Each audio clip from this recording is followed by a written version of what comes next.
बिस्मिल्लाहिर्रहमानिर्रहीम अस्सलाम वालेकुम। वेलकम कहती हूँ एक न्यू और मज़ेदार रेसिपी के साथ। आज आपके साथ शेयर करूँगी ब्रेकफास्ट में बनने वाला बहुत ही यमी और मज़ेदार ऑमलेट। अगर आप कुछ इन ब्रेकफास्ट में नया ट्राई करना चाहते हैं तो इस आमलेट को ज़रूर ट्राई करें। ये बहुत ही मज़ेदार और टेस्टी और यमी बन के रेडी होता है और 10 मिनट में बन के तैयार हो जाता है। तो रेसिपी अगर पसंद आए तो इसे लाइक शेयर ज़रूर कीजिएगा और चैनल पर अगर नए हैं तो चैनल को भी काइंडली ज़रूर सब्सक्राइब कीजिएगा, बेल आइकन को प्रेस कीजिएगा। चलते हैं अपनी रेसिपी की तरफ। बिस्मिल्लाहिर्रहमानिर्रहीम। यहाँ पर मैंने 2 अदद दरमियानी साइज़ के आलू लिए हैं जिनको हमने बिल्कुल बारीक बारीक कटिंग कर लेना है। ऑमलेट रेडी करने जा रहे हैं तो इस वजह से हम आलू को बिल्कुल बारीक कटिंग करेंगे। और इनको अच्छी तरह से हमने वॉश करके रख लिया था और टोकरी में खुशक होने के लिए छोड़ दिया था। अब यहाँ पर मैंने एक पैन लिया है और उसमें 1 कप ऑयल लाइट सा गर्म किया है और उसमें ये मैंने आलू ऐड कर दिए हैं। आलूओं को हम अच्छी तरह से ऑयल में फ्राई करेंगे। आलू तकरीबन हमने 5 से 7 मिनट तक ऑयल में फ्राई करने हैं। तब तक फ्राई करने हैं जब तक से ये लाइट से सोते हो जाएं। अब यहाँ पर आप देख सकते हैं कि आलू अच्छी तरह से फ्राई हो चुके हैं और अब इसके बाद मैंने इसमें 2 अदद दरमियाने साइज़ के प्याज बारीक कटिंग करके वो भी ऐड कर दिए हैं। और अब हम इन दोनों चीज़ों को अच्छी तरह से ऑयल में फ्राई कर लेंगे। तो बहुत ही मज़ेदार ऑमलेट बनने जा रहा है और इतनी मज़ेदार रेसिपी के लिए एक लाइक तो बनता है। और अब इसमें हम कुछ नमक मिर्च ऐड कर लेंगे। नमक मिर्च आप अपने टेस्ट के मुताबिक इसमें ऐड कर लें। और मैंने नमक और मिर्च और हल्दी हाफ़ टी स्पून इसमें ऐड कर दी है। अब आपका जितना दिल चाहता है आप इसमें स्पाइसेस ऐड कर सकती हैं। तो यहाँ पर इनको अच्छी तरह से पानी का छींटा लगा के फ्राई करते जाएंगे।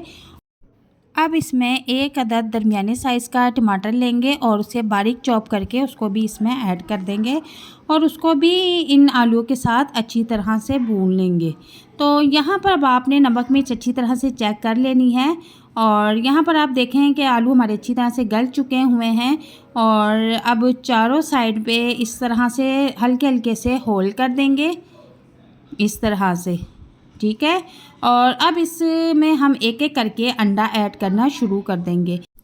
मैंने 4 होल किए हैं तो मैं चारों होल में एक एक अंडा रख दूंगी। आप अपनी मर्ज़ी के मुताबिक इसमें अंडे ऐड कर सकते हैं। अगर आप इसमें 2 अंडे भी रखना चाहें तो 2 भी ऐड कर सकते हैं। तो मैंने 4 अंडे इसमें ऐड कर दिए हैं। अब थोड़े से स्पाइसेस इसके ऊपर ऐड करेंगे। कुटी हुई मिर्च मैंने इसके ऊपर थोड़ी सी ऐड कर दी है और बिल्कुल चुटकी भर मैंने इसमें साबुत धनिया कुटा हुआ इसके ऊपर स्प्रिंकल कर दिया है और ग्रीन चिल्ली इसके ऊपर एक एक रख दी है।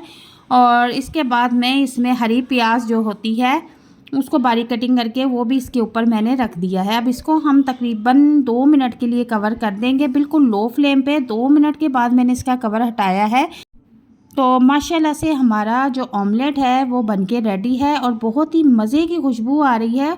और देखने में जितना टेस्टी है ये खाने में भी उतना ही लाजवाब और मज़ेदार बनके रेडी हुआ है। तो अब ये हमारा जो ऑमलेट है ये बिल्कुल बनके रेडी है और अब हम इसको डिश आउट कर लेंगे। लेकिन सबसे पहले हम चूल्हे का फ्लेम ऑफ कर देंगे। तो अब हम इसको किसी प्लेट में निकाल लेंगे।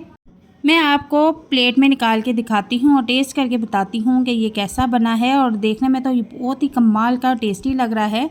और इस तरह से हम निकाल के इसको प्लेट में रख लेंगे। माशाल्लाह बहुत ही ज़बरदस्त ऑमलेट बनके रेडी हुआ है। और आप इसको चाहे तो बन के साथ, चाहे तो ब्रेड के साथ, चाहे तो रोटी पराठे के साथ भी खा सकते हैं। ये हर किसी के साथ बहुत टेस्टी यमी लगता है। तो मैं इसे रोटी के साथ टेस्ट करूँगी और रोटी के साथ भी इसका जायका बहुत ज़बरदस्त लगता है। वीडियो अगर पसंद आए तो इसे लाइक शेयर ज़रूर कीजिएगा और चैनल को भी सब्सक्राइब ज़रूर कीजिएगा। मिलते हैं नेक्स्ट वीडियो में एक नई और मज़ेदार रेसिपी के साथ। अल्लाह हाफिज़।